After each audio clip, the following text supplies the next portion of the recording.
Hey,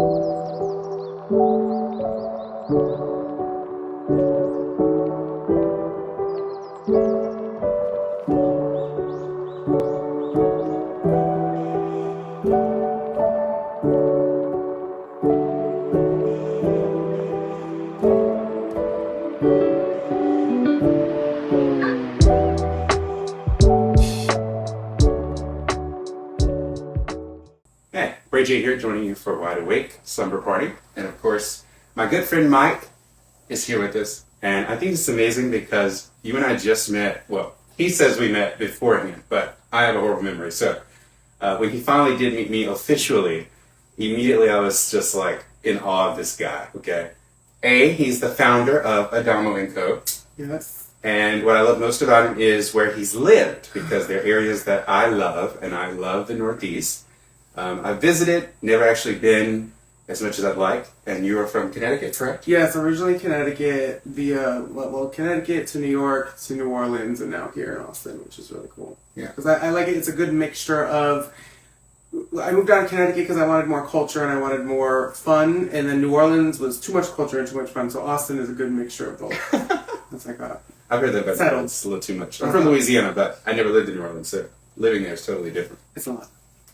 So I wanted to have him on first, which it worked out so naturally because he was getting ready to really, if you'd say, I don't want to use the wrong word, how would you say it? For me, I relaunched my show. It was like, for me, my brand has always kind of followed me wherever I went. Okay. So it really wasn't much of a relaunch, just as much as me getting back on social media and kind of redoing everything that I was already taught. I think that stuff has kind of changed much since I learned it. Like, I have a degree in multimedia marketing, and everything that I've learned has kind of been tossed out the window. Mm-hmm. So it's relearning everything, learning TikTok, learning more Instagram. You know, we're live on both right now, but it's definitely a learning curve. So I think that it's more of a kind of like, oh, hi, I'm still here. You know, we're just doing stuff a little differently now. Don't call it a comeback. No, absolutely not, because we're still here. Now, let me check. I'm getting close to the camera, of course. The ring light is doing a little bounce thing, and I don't like it. I caught that. Yeah, gotta get it right temperature. There we go. So I really thank you for coming on. As you can see, my idea was to do a bedroom setting and to make it more late night, very like pajamas. Yes, I got my pajamas on, girl. And you look beautiful. I try. So I'm excited to have you on. You're the first, years ago idea, but you're the first makeup artist I've had in a long time. Mm-hmm. But I love also that you own your own business. Mm-hmm. And so a lot of people that I know, a lot of people actually, even more than I realized, are really into cosmetics and makeup and beauty. Yeah, it's a huge industry, and I had originally started doing it, I've been doing it now going on 15 years. When I started when I was like 13, 14, I started off at a salon that was down the street from my house, and Miss Margarita at Haven Hair Salon, I don't know if it's still there because I have not been to Connecticut, she said, okay, you want to do makeup? Come on, you can come sit for a day. We'll see how you do. And I did it, and she said, well, if you go get licensed and do everything you need to do, you can come back. And then I just ended up doing more stuff outside of Connecticut. So I started doing makeup, and then I was learning, because here in Texas we can't do hair, but I learned how to do hair there as well. And I was learning all of that, and then I got introduced to skincare, and it just kind of snowballed, like literally snowballed. I ended up going to school and doing everything I was supposed to do for my career, like, so I could do whatever I wanted to. Mm-hmm. You know, I think there's a negative connotation to people who want to do multiple things. I was always told when I went to school, because I had already been doing it for a long time before I went to school, stay in your lane, pick one thing, stay in your lane. My graduation speech, I said, I want every single lane, I want to drive all over the highway. This is not something that I aspire to be one person who does one thing. I want to be able to offer every single service I can, be good at them, because there's the saying of, what is it, man of many hats or master of none or whatever it is. Yeah. I know I'm good at what I do. I know every service that Adamo Co offers, I am good at what it is. I will not offer something if I'm not good at it. So I think that's a really big part of our business too, is that I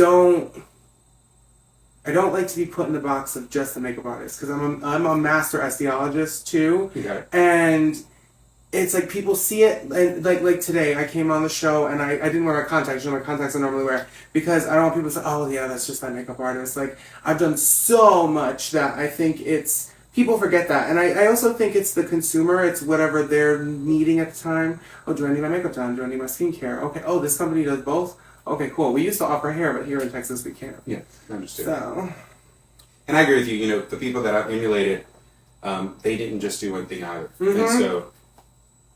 And it's rare that they allow you, and I say they as in society, because, you know, you can be great at a lot of things, but if they're like, oh, you need to, sometimes we do have to kind of narrow it down or pick and choose what that is. But I'm with you. If you're good at multiple things and you know how to do it well, you should be able to. And I love that you've kept that attitude. You know, I've never seen the point of just doing one thing. Like, when it comes to a business standpoint of it, if I can do multiple things and I'm good at them and they look good and everything's good, everybody's happy, why not do multiple things and I can make more money? Mm-hmm. You know, and then on the other side of it, it's anybody who's a true practitioner of like what we do, they want to help people. So I want to help people in multiple ways. Like if it's for your makeup, I always tell everybody, because we started as a makeup company, like a bigger makeup company in Connecticut. And we were top 4 in the state until I left. And I said, I will be in your life for the rest of your life. You look back at your wedding pictures, you're going to have pictures with me, me and your husband, you know, all of us, like, you're going to be like, oh yeah, that was Michael. You know, if you look at my skincare business, you're going to look back and say, yeah, Michael's the one that fixed my skin. You need to go to him. Mm-hmm. You know, so that's a very important part to me too, that it's about helping people. And I don't think businesses today do that enough. Like I think the mom and pop businesses, they see it as an opportunity to make the money. Okay, I don't have to work for anybody else anymore. Blah, blah, blah. Like me, you know, I keep multiple jobs and I still run my company because I think it's a serving from each place, right? This serves me this way. This serves me this way. I work freelance for retail because that serves me in the way of I can sell product in a way that I can't do for my own business because I don't have this huge brick and mortar, you know, but then I keep my business here and I can help people, you know, so it feeds different parts of my personality, which I think is super cool. And I'm glad you said, because I think a lot of people are either, use the word reluctant or hesitant, but also maybe somewhat fearful of stepping out and trying something different, or even if they know they're good at it, there may be trepidation to going back. There's definitely that. So when we moved here to Austin, I was working for a bigger company, and I was like, okay, I'm gonna have to work for this company for a while. But I was also teaching for a school, and I said, okay, well, this will feed my skin side, and this will feed my other side. I'll be able to save up money, buy a new car, buy a house, whatever. And working for the company I was working for, I was like, okay, like this is alright, and you know. But when I was in school, I was super happy, so it kind of canceled it out for me. And then, like as you know, I left that job, and now I'm with a way better company. And shout out to Dolce & Gabbana, we love them.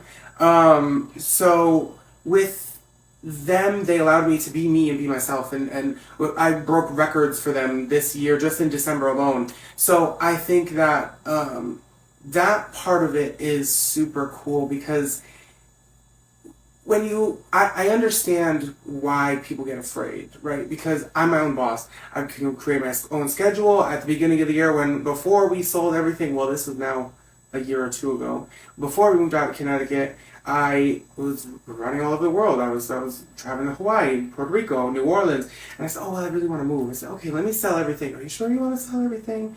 Yes, I want to sell it, because that was my number one question. As soon as I went to New Orleans, why'd you sell everything? If you were so successful, why'd you move?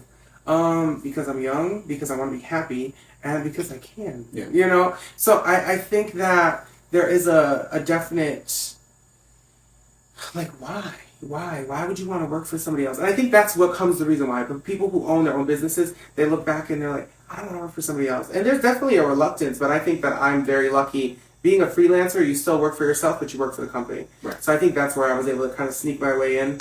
And yeah, there's some other stuff that I'm working on now that's going to be pretty cool in the future. Okay. So if we can go back, because I always like to get the full story. When you were younger, what age would you say that you took an interest in Do we want to say cosmetics? Do we want to say makeup? Tell me what word. I don't know. Well, so this is the story that I tell everybody. I was not into makeup. I did not. I was one of the gays that was like, oh, no. I will not go near anybody wearing makeup. I will not go near anybody wearing nails. No, nothing like that. I was a drag queen. When I first started, I was a drag queen, which is like... How old were you? My followers, 14, 15. Wow, okay. When I first started doing makeup, my followers who have been following me for a long time, they will know that I started off as a drag queen because I was too big to be a gay male in the gay scene. So I said, okay, well, I'm just going to be a woman. And I was a really pretty woman. And so I would do all the bits. I would shave everything and put everything on, and put the wig on. And I didn't say I was good at first. You know, it definitely came from learning. You know, my makeup skills surpassed everything else. And I was like, okay, I'll just do makeup. So I lost the weight, and they said, oh, we'll keep doing makeup. Well, come do it for my quinceañera. Come do it for my wedding. And that's how I got into the makeup part of it. The drag part of it was fun, and it was cool because I was young. I had to make money fairly quickly because I'm not affiliated with my family anymore. So I did that when I was so young, and my grandmother, this is a really cool story. So anybody who always gets their makeup done by me, they know I keep a old Avon bottle. It's about this big in my kit with me to carry my grandmother with me. I'm trying not to cry. She gave me my first makeup kit, which was literally her caboodle of makeup, and she said, here, take this, I'm not wearing makeup anymore, you play with it. And I have a picture that I will post with this clip that I'm saying right now.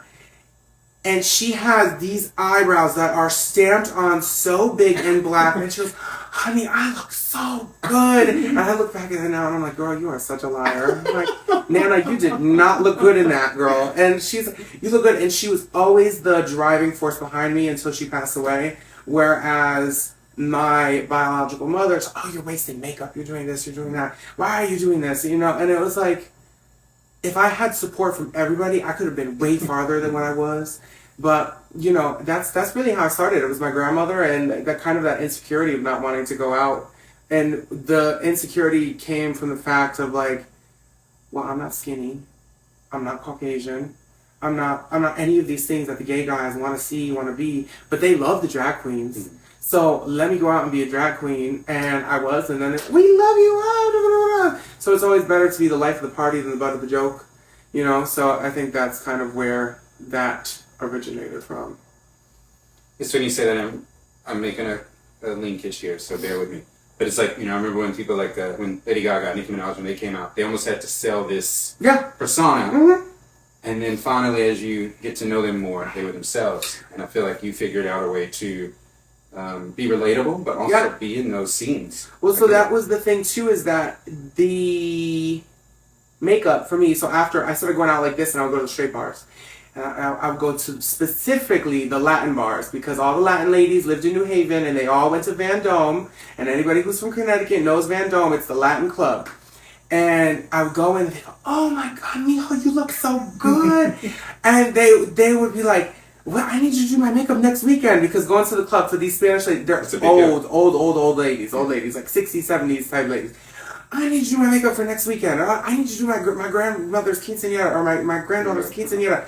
And then I would be packed for a month. And I'm like, okay, cool, no problem. Just for going out in one night, just in face, yeah. But on the flip side of that, you also got the men who would stare at you and be like, who is this kid? Like, what is this child doing in the club wearing makeup? I also did the same thing for the strip club. When I moved from Connecticut to New Orleans, I did the same thing for the strip club. I'm about to do the same thing here in Austin. I walked into the strip club in full face. The girls would be dancing, and then they look down and they're like, and they'll slither their way over, and I'll say, you look so beautiful, how are you? Like, with the paw and everything. And I'd be like, thank you so much. And then you tip them, and you say, oh, so who's your house mother? You know, who does the makeup here for you guys? You have anybody who does makeup here for you? No, we don't, but I'll tell the girls right now. And then you'll see 5 or 6 of them come out. Walking out, and they look, oh my God, how are you? You're so beautiful. Blah, blah, blah. And that just you kind of have to not force your way into the places, but you don't have to know how to put yourself into a moving machine that already has its gears. We're like, oh, well, you're missing a gear. You know, like, let me help you. Let me help you better. And I started doing makeup for the girls, and they were like, we love this. Oh, we're making so much money. My face isn't coming off, because that was one of the main things. They would dance, and then they would like rub their face on somebody, and comes straight off. I'm like, well, I have a powder for that, so let me help you. So that's a really cool way of how I've marketed myself between each place too. Definitely. Mm-hmm. So a friend of mine, she was actually my first co-host when I started this show. A different name, 2009. Okay, we were in high school and we started doing the show. And she just came back into my life where her husband passed. I believe it's been 2 or 3 years now. And they're young. And so I wanted to ask you, because I do respect you, I see that you have to juggle a lot mentally. One of the things that she shared with me was how important men's health was to her, especially mental health. And our show has always kind of used that at the core, from mental health and self-care, fighting loneliness, depression, suicide prevention, all those things matter. So I wanted to ask you, what do you do? And I think actually this maybe 2 or 3 weeks ago. How do you keep everything balanced? What's your, and I know what you answer. Because I'm going to look right at the camera. But like, how do you keep it all together? Because especially today, as you said, having to relearn everything, be up to speed on social media and reach the audience that way. We didn't have that necessarily when we were coming up. So how do you do it? This can't, either one. I drink heavily. No. I think there is a way of kind of balancing everything. For me, those pieces that I was explaining earlier, that's how I outlet my energy. There does come a point, though, where, like, I'll be like, okay, I gave too much energy here, so I'm too tired to do this, or I did too much here, so I don't want to go back to work. You know, there's a very fine way of kind of spreading that, and I think not exhausting, but using your energy, like, knowing how much you can give here, how much you can give here is very important. As somebody who has done so much, I think that my outlet has always been people. Like, I'm a people person. I'm a people person, but I'm not a people person. I would love to, you know me, I like to be in my house, I love to throw my little dinner parties, I love to do all that.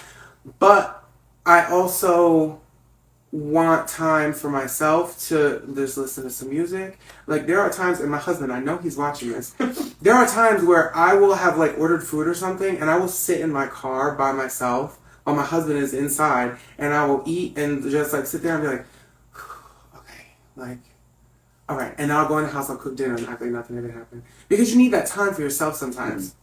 You know, I think that people tend to lead, and, you know, we have the drug epidemic in the world and, like, everything that's happened. I think people tend to lead to outlets where it's not facing what you're actually dealing with. Yes, it's more of an avoidance tactic than it is actually dealing with it. So I think that is something that needs to be looked at more, and I don't think that the people who study these things actually look at that. I see people for people. I always give people the benefit of the doubt, like you've said and you've seen. You know, Michael, you know, but I think you're very personable and blah, blah, blah. I can't remember the conversation that we were having, but I was like, I always give people the benefit of the doubt because I know that I'm not perfect and I know that I can't do everything perfect. So for me, I think that those types of things need to be studied a little bit more. But as for myself, what I do, I listen to music. Music is a huge outlet for me.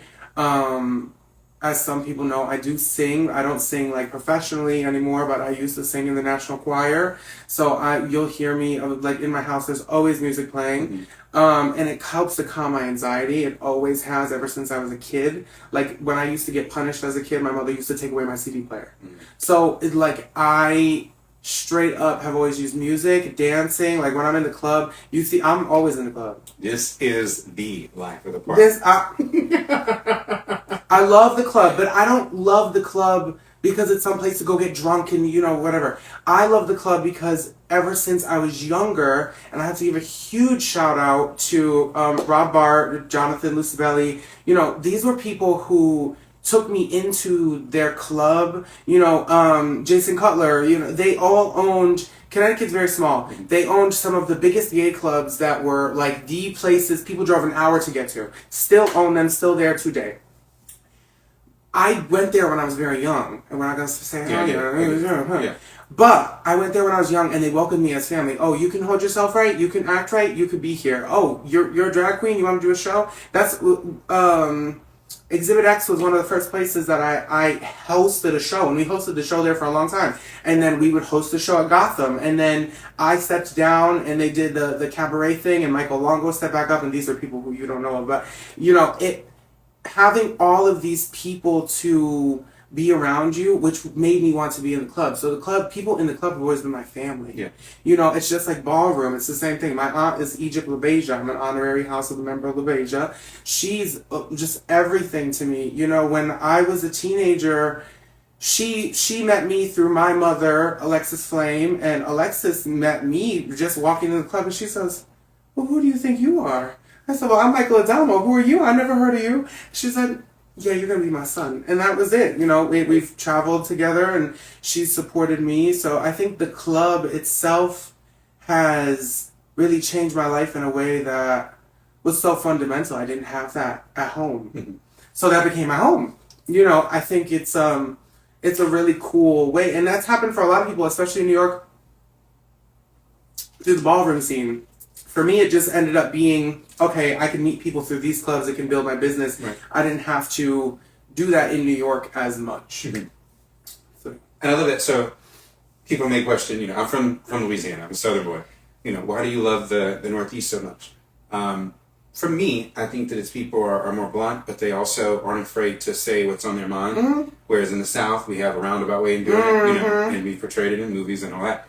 But the fact that you and her didn't know each other, and she decided to extend love in that moment, Oh, yeah. and you accept it. And, you know, obviously you can't trust everybody, but in that moment, I think that's when we, as you said, nightlife for me has been, dare I say, like a safe haven. It's the one place where I'm not having to keep the daytime part up, the persona of the daytime. You get to relax a little more, if you allow yourself to. And since I've been in Austin for the past, it's been 5.5 months now, I got here in August, so 6, that to me has been the highlight of being in Austin. I really didn't have true nightlife back where I'm from, and being here has just been cool. Getting to know staff, getting to know, you know, some of the people who are us in their field, or you know, they're up and coming. I love to meet those type of people, and that's how I got started. I actually was on YouTube the other day. I'm about to do 10-year anniversary for Hey Bray J, and we're going to cover that on the show soon. But I was looking back at YouTube, and I was hosting an open mic night at a club there, and when they panned and showed the room, I'm like, I forgot that all of these people were just getting started, and so we all were building together. Yeah. And that's something that I haven't noticed here yet. I know it's out there. I'm looking for that. I'm going to plug into, and meeting you, of course, has been awesome. But even you're further along than I am. You've had your business established. No, honestly. And so, like me, I never actually started the business. I've done this on the side. You know, I've done different things in my career.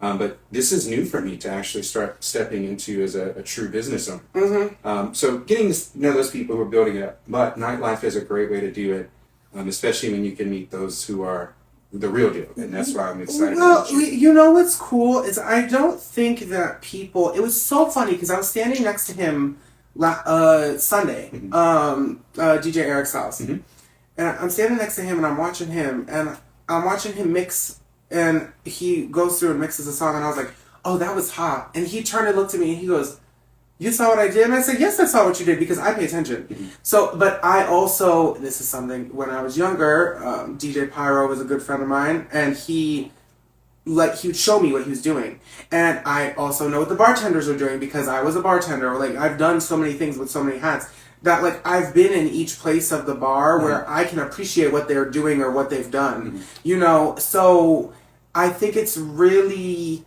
how you see it. Do you see it as a business? Do you see it as a place to go get like all kinds of drunk and party and do all this stuff? Or do you see it as an opportunity? I think everything in your life you should see as another piece of the puzzle for what you can mold it to yourself for. You know, and I think just showing somebody like that kind of appreciation makes you like very memorable. You know, like, because you've been here, I was here a little bit longer than you, but then I went back to New Orleans and I came back, so like I've been here not consecutively longer than you. But you've seen the way, like, we've walked in the clubs and you're like, oh, you know these people? I'm like, yeah, because like I made it my mission to not to kind of kiss up to them, but to get to know them. You know, which I think is, because you never know who knows who knows who. You know, I mean, so I'm always nice to everybody, but I think that there's always this notion of like, oh, like he's no, don't go near him. He has an attitude, and I'm like, no, I don't have an attitude. But like, what did you say to me? You know, me and you were having a conversation the other day about somebody who, like, oh, they gave us a nasty look, and I was like, No, I was like, I think that there's an issue I need to talk to them about, because every time I've been around them, they give me a nasty look, even though I say hello. Mm-hmm. And me and that person talked to them, it was just a miscommunication. I think that, for me at least, because I come from up north, because I am so direct, that I'm like, oh, hi, how are you? Like, what do you do? Da, da, da. And then people are like, why is he asking these questions? Mm-hmm. I'm like, well, these are the questions we ask up north. Yeah. I think living in Louisiana gave me a really good crash course of that. And then coming here, I have a good mixture of, like, the southern, the way I'm supposed to act down here, the way I act up north, and I mix it kind of, like, and it's kind of just, like, buffing off the edges a little bit, because, like, I could be very abrasive, but for me, it's always just about having fun. Like, when I go out, I want to have fun. Like, we'll film for, like, an hour, and then I'm like, okay, let's stop, let's just go out, we'll have a couple drinks, we'll have some fun. Mm-hmm. So I think that's the most important part of it, is, like, seeing what other people are doing, connecting with those people, having fun while you're doing it. Because if you're not having fun, like, what are you doing? Yeah, I agree. What I love most whenever I go out with you, very true. You've already established, if it's even if it's not a solid relationship, it's like they know you, and it's respect. I see it's mutual. But please tell us about how you, like, at what point were you, like, dancing the way, like, you literally will take over the dance floor, and everyone is always plugged in. And that's what I love.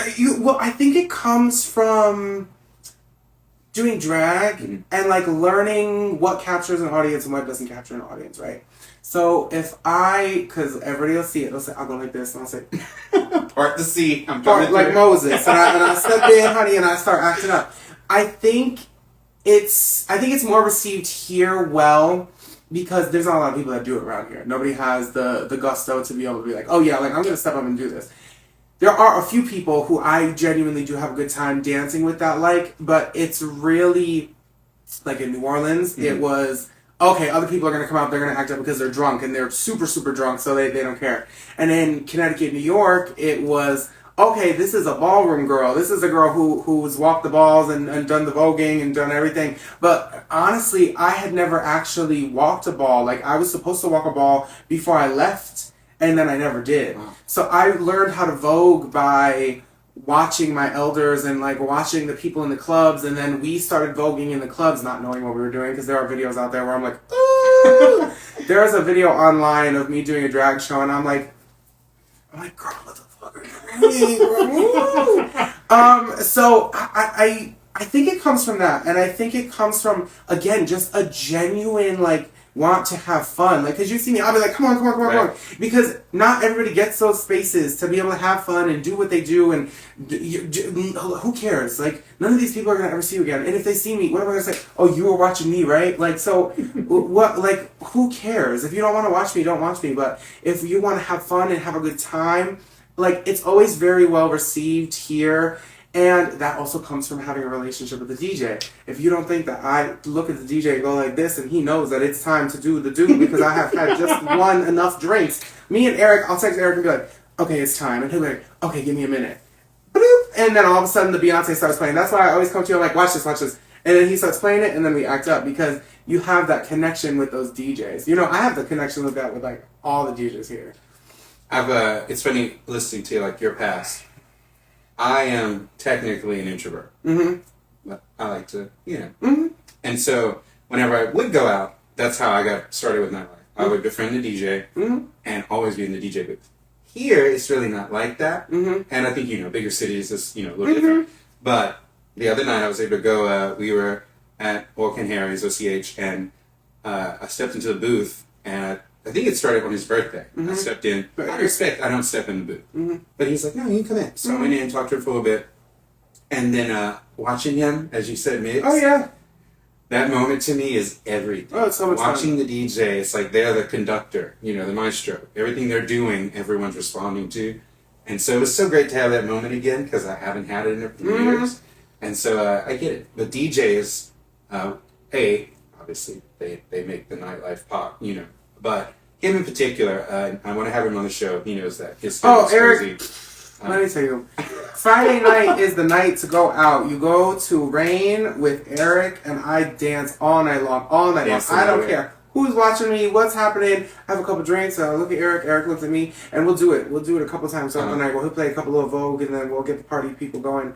You know, and I think that I'm so well received by them too, because when you're doing that, you're getting the people hype and you're doing all this, and then people are buying more drinks. So you're supporting the business. Yeah. You know, acting a fool on the dance floor is just another little part of supporting the actual business. You know, so Eric is a special person to me, because when I first started coming here, he looked at me and the kind of same way Alexis did. He's like, well, who are you? And I'm like, oh, I'm Michael. Nice to meet you. You know, and I would come into the DJ booth, probably, hi, Eric, how are you? And then we just kind of became friends. We started doing shots together. We have this little running tally of like who bought who the last shot, right? And so I'm like, oh, Eric, it's your turn. He's like, okay. And then I'll come in and be like, so are we getting a shot? And I'm like, okay, yeah, let me come on, let me get it for you, Eric. And he only drinks one specific type of tequila too, by the way. I know. So, I think that's really cool. But then there's also DJs here who, like, I cannot remember his name for the life of me, but he works at Rain. He's straight. He has a wife, and he plays really great music. If anybody knows his name, please comment it. You know, there's Iman from Highland. He is so fun. He's also straight, I believe. I know he has a wife, and he has a child on the way. You know, and he's great, and I was just in the booth with him in Highland. You know, so I think it's just how you choose to interact with these people. I've had horrible interactions with some of the bartenders, you know, where they're like, oh, you're not going to tip me, blah, blah, blah. And I'm like, I'm old school, so I wait until my tab is ended to leave a tip for you, and I'll leave it in cash. Mm-hmm. You know, I tip my bartender like $20 at Christmas. Mm-hmm. You know, I'm the type of person where it comes to any facet of, because I'm old school Italian, I gave my mechanics presents for Christmas. You know, I think it just depends on how you choose to conduct yourself with these people and show respect. Mm-hmm. You know, and sometimes it's not showing respect. Sometimes it's just showing that I see you. Yeah. You know, and I think that people lose that, especially now in this generation when everybody's connected to their phone 24/7. Yeah. Not saying to disconnect from your phone right now, but, you know, just depending. Yeah, I'm glad you shared all that, because, and that's kind of been the bigger part. So I was going out nonstop. I love nightlife. But lately I've been having, and I go through this every now and then, streaks of almost being disrespected. Mm. And so the one thing I can do is remove myself. Mm-hmm. And so that's why I've been talking about taking a break. Mm-hmm. Just the other night, I had, and I told you, 4 or 5 people bump into me. And not in a, oh, it's packed type way. There was space. Mm-hmm. And they literally... And so where I'm from, if you don't say excuse me or I apologize or some gesture, you did it on purpose. Mm-hmm. Because I'm kind of a brick, so when you walk into me, you know it. I'm a big girl, I'm back. Well, and so I do though. So that's why I've been talking to you. But I'm glad you mentioned respect, not only for the staff, but everybody. We're all going out to have fun, have a good night. And if that's not your purpose being there, you shouldn't be there. No. I mean, I think some of the girls use it as an outlet for themselves. You know, I always said New Orleans. New Orleans was like, and I know some people are not going to like when I say this, the Island of Misfit Toys from the Christmas movie, because it was like everybody who moved to New Orleans wasn't actually from New Orleans. And the people who were from there loved me because I had that genuine love for people, the way people from New Orleans actually have. Mm-hmm. But the people who weren't from there that moved there were always the people who caused the issue. You're not out to have fun and party and dance the steam off. You're there just because you have nothing else better to do. Mm-hmm. You know, and that's, for me, it's kind of what ruins it. There are some people like that here, but there aren't enough people like that here for me to be like, yeah, it's time to move. You know, I mean, there's maybe 1 or 2 people here like that. But in New Orleans, it was a lot more than that. You know. What I'm loving here, too, is there's still so many places I haven't ventured to. Oh, there's tons of places I haven't been out to. Mm-hmm. I love that. So, people are always like, let's go to the street bars. I'm like, but you know, just because of where it's situated and located, I think that I'm more hesitant that way because of that. But, I mean, I've been to... I know it's a straight bar, but it's not a straight bar. Like Coconut Club, Neon Grotto. Yeah. You know, they're queer friendly. It's queer friendly, so much fun. You know, they're always playing Spanish music at Coconut Club on the top floor. You know, I love that. You know, what's the other? Mala Vida, they do the gay nights there, which is so much fun. But I haven't really been to any of the other bars. Well, you know, I live near the Domain, right. So come the spring, I'm definitely going to be over there more, like Wonder Bar, And then, what is it? 77 Degrees, which is like a rooftop bar over there, which is going to be cool. I actually went there once. I liked it a lot. Yes, it's really pretty. They have those swings and everything. Girl, I want to swing. I want to swing on a swing, girl. I'm big, so they're going to have it reinforced.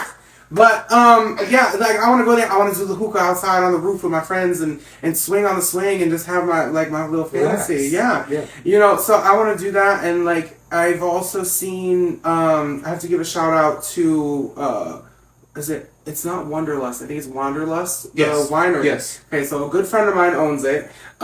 They had us there for our birthdays because mine and her birthday basically fall on almost the exact same day. And that bar is amazing. I go to their Sunday brunch. The largest wine on tap in the world. Okay. So cool. So cool. And if she sees this, please put your information in there because I cannot remember exactly where it is. I know it's somewhere down south for me. But it's so cool. And the space is huge. The brunch was so much fun. It was just so cool. Like, honestly, like, I was looking at everything like, how did they even think of this? I'm like, I'm from Connecticut. We do wine. I've never seen wine done like that. It was crazy. Yeah. Austin's a very innovative city. I like it.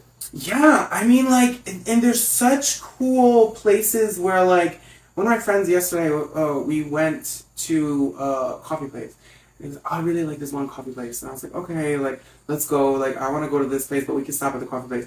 And we walk in, and it wasn't a hipster bar. It was, like, a working, like, techie bar. And, like, everybody's working on code and everything else. And I'm like, I'm glad I know what I'm looking at, but I don't know what you guys are doing. I'm like, okay. I'm like, I'm out of my tax bracket here. We need to move because I can't be in this bar. I feel like I'm not productive enough to be here right now. So I think that's a really cool facet that like different places, you know, you're gonna get, you know, like South Austin, like Central Austin, like North, like I always say Domain is North. Yeah. It's more like Central North, but you know, I think it's so cool to see what you can get where. It's like you said, it's a whole new world. Yeah, it's crazy. And that's why I like living near the Domain because I can go home because my house is literally right here, and you see it's literally like almost in the middle of the woods. But 3 minutes this way is the Domain where it's on and popping, and then 10 minutes downtown. So I love that it's like that. Like when I was in New Orleans, it was okay. You're in the suburbs or you're in the quarter, and you're like, oh my God, what's happening right now? You know, like this man just threw up over here, and this woman is like losing her shoe. I don't know where to differentiate. I'm just out trying to relax. So let's explain that. That explains so much about New Orleans. It does. I mean, like, it's fine. And then you step into, like, a piss puddle and you're like, oh, damn it, not again. I just bought these shoes. Speaking of, Mardi Gras is coming up, by the way. Oh, I know. I've been seeing it. They've been posting all the videos. When are you coming back? I'm like, ooh, no, I'm not coming back right now. I'm like, I like going during the summer. I love going to the Royal Semesta in the quarter. They have the largest pool in the quarter. I love because I'll always make sure I'm there for 2 Sundays. I try to say from a Sunday to like a Monday. So that way they have a evening party. So they do a full like evening party. They cook and they do all that and you're by the pool. And then at night you can go out. But I always try to warn people, like if you're going to New Orleans for the first time, it should only be like for like 3 days. Because a week is way too much. Even still, for me, a week is too much. And some of those days I don't drink. But when you're there for the first time, you want to drink every single day. No, your soul leaves your body, and then when it's time to go back, I'm like, okay, here you go, poop. And then you're like, so, and you can't remember half of it. So, I mean, I think it's fabulous. That's why I live there. Have you been to 6th Street here? 6th Street? I haven't been to 6th, but I've only been to, like, Barb's. You name. Okay. Yeah, Barb's, and then, because that didn't count. Barb's is technically Red River, so it's its own. It's not 6th? Technically, no. Well, what about, no, Malavita, Alfano, Citron. Yeah. Yes. Okay, so I've been there. Okay. But until you've been... But is that Dirty 6 or is that normal 6? I mean, it is, but it's not. Oh, like, is it the end or the beginning? It's the end. Oh, okay, because I've never been Once before you start getting in, it's Austin's Bourbon Street, basically. Yeah, I've seen some videos. I plan on doing our little, like, my too. I've been doing the little videos for our show for TikTok. Man on the Street, very Girl, important. yes, girl. And so I've just asked people different questions, like, what does beauty mean to you? What is this? Like, how do you feel today? You know, all the stupid little, like, oh, what's going on? It matters, though. Yeah, that fast media that everybody just eats up like it's their morning breakfast. They love it. So I've been doing stuff like that. So I plan on doing that 6th Street at some point, but I need to kind of get all the little kinks worked out first. Okay. Yeah. Because I had one of those sets that had the 2 microphones, but I don't think I'm going to be using both microphones because it picked up both audios if we were too close. At the same time, yeah. So it's like Audio is. It's a lot. That's why they're technicians, right? Yeah, and I don't got the money to be hiring somebody like that right now. Yet. I don't. Right. Yeah, I'm not doing that. Coming soon. Yeah, hopefully. So, since you said you've been in Austin, we'll say 7 months to be nice, but it's been a year. Yeah, basically. Okay. And you're liking it so far. What's one aspect? Obviously, you're starting up the cosmetic side again. Yeah. I have my LLC here now. I just registered everything. What's something though that we can look forward to from you in Austin? Ooh, I'm going to be starting to do injections, which is going to be really cool. I've been around it all of my career, but I've never done them. I know the science of it, all that. Texas is the only place where you don't have to be a nurse. I was 1 year away from being a nurse, and I was like, yeah, I'm good with this. So I have all the background for it. So I'm going to get my certification either this weekend or next weekend, which will be super, super cool. So I'll be doing injections. I'm doing my makeup class. I actually have my first registered student here. And she's actually an old skin student of mine. Okay. So she's actually paid me to teach her privately. Okay. Which was amazing. So she gets the full workup and anything else she needs. So that will be a thing. I also have my skin classes for anybody who's licensed. I kind of do a lot. I really try. I try to offer something for everybody because then I don't get bored. Yeah, you know? I'm like that too. I've slowed down so much, and I had to. Actually, I'll talk about that later, but submitted some answers for an interview that I was doing online. And so it made me reflect, and I'm like, I really did take time, though, finally, to focus on mental health and self-care. And so, like, that's why I'm going to ask you and everyone else, like, what do you do to keep it kind of together? Because I know me, I had 3 major moments where I had to check out for a while. It was too much. Life just got to be too much. But I used to be very busy and my hand in everything because I'd get bored. I totally get that because, like, when I moved from Connecticut and, like, my husband will say the exact same thing, like, oh my God, Michael, and especially when I was doing my work with Forever 21 and doing the makeup for Runway and all that. Michael, it's so nice to see you. I love your makeup. Da, da, da. And I'd always have to be on whenever I left the house. Even before we left the house, I'd be like, what are you wearing? Like, we cannot be wearing that in public. So I sold my business there, and that was at the point where I was making like 2-3 figures, like big money. And I had never seen that kind of money before ever in my life because I grew up very poor. And we moved to New Orleans specifically because I was like, yeah, I'm done. Like, I got to go. Like, I need more than just this. And so I worked in New Orleans and I did the do, and I was like, okay, maybe this is a little too much relaxation. Like, I should probably clean this up a little bit. So now we're here in Austin, and I think, like I said, I think if you manage your time and you manage where you put your energy, it's gonna be more. How do you say it? I always just go back to the word fun, but I guess it's going to be more enjoyable for you to do what you want to do. I think my best advice for anybody who's trying to balance everything and also start a small business would be, why are you doing it? Are you doing it for the money? If you're doing it for the money, you better be going into something that you can make a lot of money and you don't have to deal with people. Like tech positions here in Austin are huge. Yeah. Something where you can sit at a desk and be on a computer and make $30, $40, dollars an hour. For me, it was come here, meet the people, get to know the people, get my business where I want it to be and what I can do. So that way, when I go out, it's like, oh, Michael, how are you? What's going on? I really want to book something with you. Okay, go to my page, book it, no problem. But the people here in Austin, most of them aren't terribly in your face because they all are working. Most of the people that go out are going out because of the same reasons why we go out. They need to decompress. Which I think is super cool because a lot of the people here, Austin is such a flourishing city that, like, all of the positions are, like, really big positions. Like, the minimum wage in Texas is still like $7 something an hour, and I don't know anybody who makes that. Everybody makes like over $20-$30 an hour because it is so expensive to live here. But it also makes them feel more proud in the work that they're doing. Yeah, true. So I think that would be my best advice. Like, make sure you know what you're doing, why you're doing it. Find your why statement. Your why statement is why you do something, what you're doing it for. I really just can't stress that enough. But that's the biggest part of why I do what I do. It's for people. And I'll say that until the day I die. I repeat it like word vomit every 5 minutes when somebody's talking to me. So I think that's the most important. thing. And just being genuinely authentic. Like, for me, that helps me a lot. Because as much as it might start a problem, for me to be like, well, who are you? And it comes off as an attitude, I'm just like, I really couldn't care less. You know, like, I was younger and I cared so much about what people thought of me. And when my business really started to do well, it was because I stopped caring. I started going into the straight clubs wearing makeup. I started walking up to people and talking to them. I walked up to the people who were doing interviews and being like, oh, like, what are you doing an interview for? Oh, can I get on your interview? You know, literally, like, me and you talking. And I was like, oh, so when are you going to have me on your podcast? You know, so I think that when you stop being afraid of being yourself and don't block your opportunities, that's when everything will really start to come to you. Because most people sit around, they're too afraid to do it.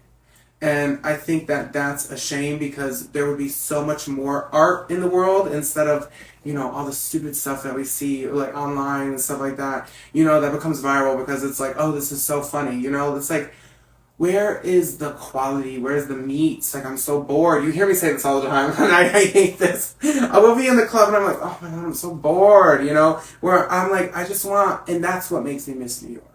Everybody in New York is like crazy, cool, like fun and all that. But it's so terribly expensive to live in New York City.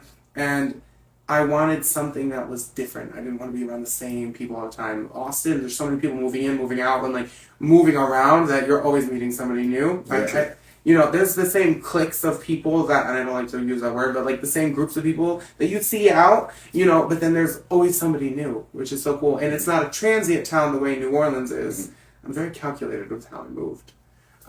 So I think that the transientness of New Orleans, it was like, okay, well, now I can't keep friends. I have like 2 or 3 friends who are alcoholics because that's all we do is drink all day, you know, and it's like, okay, no, I don't want friends who are going to be bouncing around jobs like, you know, they're changing their shoes and their underwear. I want people who are established in what they're doing, they're focused, you know, and because that's the kind of people I want to be around, you know, so I think surrounding yourself with those people, there's so many facets of it. I should write a book. You should. I'm too lazy, though. Probably not gonna happen. So, of course, it's cold here in Austin. Mm-hmm. Now, you're from the Northeast, so you're used to it. It's not that cold. Okay. Here, right? Mm-mm. It is funny because I go out and actually enjoyed it, but I'm going to stay in for safety. But I mean, like, okay. I go outside and I'm like, ooh, it's kind of cold outside. I'm like, you know, but like, if I went back up north, I'm like, oh no, this is cold. Like, we're at -20, like, type deal. Like, where, like, our, like, 25 degrees, I'm like, okay, this isn't that bad. I'm like, it's bad. But you see me, I'm in the club in shorts in, like, 30-degree weather. Yeah. Because I get hot. I get hot easy. Yeah. You know, so for me, I'm like, this is not that bad. But, like, the freezing of the pipes and all that, like, I was in Walmart, and when I seen everything gone from the milk and egg aisle, I was like, oh, I've never seen this in my life. I'm like, it snows and we're trapped in the house for a week, and like we still drive to school, like work, school. We go to the store still. I remember when I was a kid, we had a snowstorm that left like 8-9 feet of snow, and my mother was driving through this. We could not see a thing just to get to Stop and Shop to get food, and it's completely normal. Completely normal. We've wrecked a car in a snow mound before because like there was just so much snow. Yeah. Like I mean, this like little sprinkle of like ice on the ground, and you're like, ah! I'm like, okay, I understand, but like, come on. We deal with like record-breaking heat in the summer. You guys aren't afraid of that. They go out and they still club and they're on the river and partying and doing everything else. How it works. Yeah, I don't understand.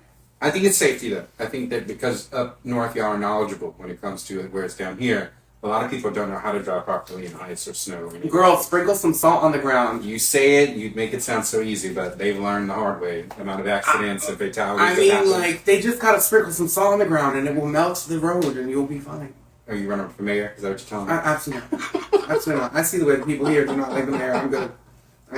They're just as bad in New Orleans as worse. I know. Politicians, you gotta love them. They come with the South. If we didn't have politicians, we would be bored. I mean, everybody hates it. You gotta have it, though. It's part of life. Yeah. So, is there anything that you would like to share? So, let me just say this. I wanted to have you on to do like an official interview. Mm-hmm. This is my first show of the new season. Mm-hmm. This is my second season, technically, for this relaunch. And I'm going to have more guests on, but I'd like you to come back. Oh, that's taking it back. I love talking about all this. You know, I feel like I just have so much. I have so much experience because I've been doing it since such a young age, and I really have put myself in every facet. Culinary school, I've done bartending, I've done stripping, you know, I've done literally everything. It's okay to say pole dancing now. Oh, pole dancing. Moms all over the world are doing it as a form of exercise. Yes, so. Pole dancing, jazzercise. I was a Zumba instructor. I was a personal trainer. I've literally done so much, and I used to be like this big, if you believe it or not. But I mean, it's so enriching to like come on and like give my information out, and like I'm a teacher, you know, like a few years ago I started teaching, and I'm like, oh, this is nice, you know. So for me to come on and talk to people, and if this could help one or two people, that's good enough for me. And I'm going to say this, if you don't mind, and this is very personal, but I think you are strong enough for us to say it. The one thing that caught me, and we talked about this when you had us over for dinner, I love that you don't let your exterior limit any facet of you. And when I'm saying it, so many people need to know that. So many people don't go out because they're like, oh, I don't have, and I'm saying that. It's not just So look, let me tell you what's funny about that. So my grandfather, he passed last year. We never use that word in our family, ever. We always say heavy set. Heavy set. So we had talked about it the other day, though. When you walk in a room, you have a very commanding presence. But I just posted TikTok about this. I really think it's delusion. It's delusion. Because I just don't care. I don't care. So what does everyone else need then? A little bit of delusion? Yeah, absolutely. If you're already delusional, please seek help. It's delusion. It's the fragrance of the summer. I'm telling you. Just sprinkle a little. I actually heard something. Yeah, okay. And I say that because I watch so many other people go out and they don't. It's like they're still in this shell and this bubble wrap, and it's like you do know you're in public right now. And they don't talk to nobody; they just sit back. And so, like anytime I see somebody by themselves, which depends on the night, because I've been a little moodier lately. I think it's the weather, season of depression, or something going on. I try my best to make them feel welcome, and so usually I end up meeting some really cool people by doing that. So if you're by yourself and you're out and about, please make sure that you know. Okay, let me try and step out just a little bit. Yeah, I mean, I think it's finding the right group of people to talk to, too, because you could walk up to some people, and I experienced it when I first came here. I'm like, ooh, this city is not, I'm like, there's not enough culture here, and people are like, no, you have to find the niches, you know, and I've definitely found it, you know, where I'm like, okay, I know who to talk to and who not to talk to, like, the people who come into the club and they're in their trench coat and in their you know, fake Cartier and like all this, and you're like, okay, girl, like, and coming from up north, I know how to spot that kind of stuff. I'm like, okay, so you have something to prove to yourself. Me, I come out and people are like, oh my god, I love your jewelry. Well, like, where'd you get this? And I'm like, oh yeah, I've got it here and here. And they're like, what? And I'm like, well, yeah, babe, but like, I've worked my like entire life to afford the things that I can afford, and you know, I mean, you've seen my house.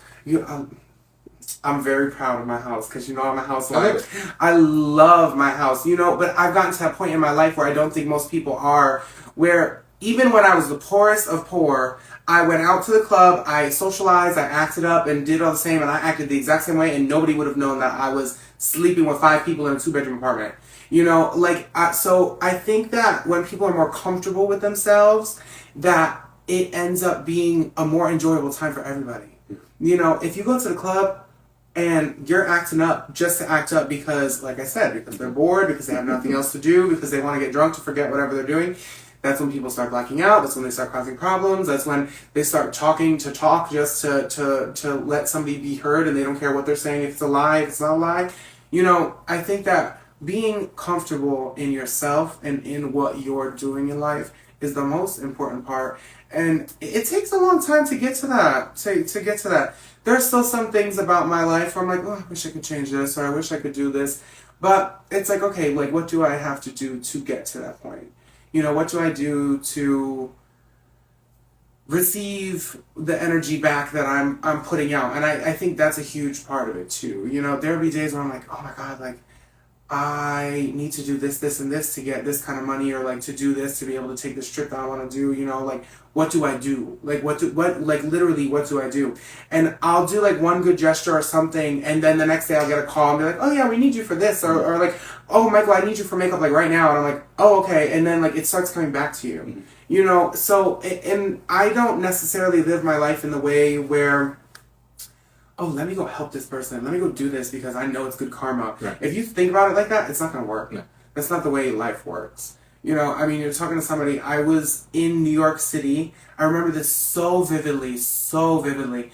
I was working with Forever 21, and this was like my first year with Forever 21. And I remember I bought, actually, I think it was before that. It was when I was first starting to work with makeup, like big, and I was doing contracts and stuff. I had bought a pair of LeBrons, and I remember they were beautiful, limited edition LeBrons. They were like a couple $1,000s. And I had worn them for a little while, and we went to New York, me and my friend at the time, and I saw this homeless person, and he was literally stitching his shoes together. Like, the bottom had fallen off his shoes. And I said, hold on one second. And I walked over to the person, and I said, here, I want you to have these shoes. And he goes, Michael, are you stupid? I'm like, no. I'm like, money comes and goes. I'm going to get another pair of shoes. Like, I don't care. And I put on the heels that I had in my car, and we walked through New York City. And I was dressed as a boy. I just had heels on. And people were like, what is going on? And I'm like, listen, I just gave a homeless person my shoes. Like, who are you to judge me right now? And we just had a good old time. I remember we went to the clubs, and, you know, it's all about what you're doing for somebody else. And I think that's why my business has done so well, because it really is based in, like, how can I help people? All of my customers, I have very, very few bad reviews, maybe like 2 or 3. And one of them is like, I broke my wrist and I couldn't go to the lady's wedding. And, you know, it's like, all of my clients love me because I'm real, I genuinely care about it, and I'm not going to let them leave without it being completely satisfactory to what. You're paying me to do something for you. Yeah. I want to make sure you're happy. Yeah. You know, I mean, like, I always ask all of my makeup clients, like, okay, are you happy? Is there anything you want me to change? Is there anything I can do for you? It's always in acts of service. Like, or how are you being, I think that's like a religious thing, isn't it? Like, Not being in necessarily, service of others. Yeah, I mean, Isn't that a Christian thing? yeah, it is. I'm not Christian, but it's a good ideology. I think people should follow. Yeah. There you go. Michael Adamo from Adamo Co. And I'm looking forward to see what you do next. And it's been really cool, like I said, me too. having you in my life. I'm excited. If you're in the Austin area and you see Mike out, please walk up and say hello. Yes, come say hi to me. I'll be like, what's your Instagram? Give me your... You know, and I have people follow me so I can follow them back. Because then I'll be following y'all and y'all will be following me back. But yeah, you guys can find me at Adamo Co. AdamoCo.com. We are our own official website. Well, technically on Instagram it's Adamo Co _, but if you Google Adamo Co, it comes right up. TikTok is Adamo Co. TikTok is Adamo Co. Yeah, shout out to TikTok. We are live on TikTok. Yeah, I mean, beauty services, skin services. I do nano infusion. I do dermaplaning. We do facials. My husband is a massage therapist. He works for the company as well. Like, I literally do everything. I am your one-stop shop. And there's a new term that I just heard that I really, really, really love. It's called concierge cosmetics. Okay, I love that. So we come to you. I like that. You know, I really love it. You know, I'm going to be doing injectables soon. And then, like, anybody who is wanting to learn makeup, because here in the state of Texas you don't have to be licensed. I certify you. People know my name. We certify you through the company. You get a discount with Esom, Muse, Ket Cosmetics, MAC. You literally get certified in everything. So they'll be able to go and have professional discounts. They can order whatever they want at a professional rate. I do skin classes for people who are already licensed, and I do makeup classes for anybody who wants to get into it, or people who went to school and maybe didn't get enough. And the kit that I provide them, they can literally go out and start working just like me the next day once they're through the program. That's awesome. That's really cool. And I'm glad you made sure to share that. Oh, yeah, hello. That's really key. There we go. Michael Adamo, Adamo Co. We appreciate you so much for coming on. Thank you so much. It was so much fun. I look forward to being back soon. And we will definitely have him back. This is Wide Awake Slumber Party, the #1 slumber party in the USA. I'm Bray J. Thank you for joining us, and good night. Good night.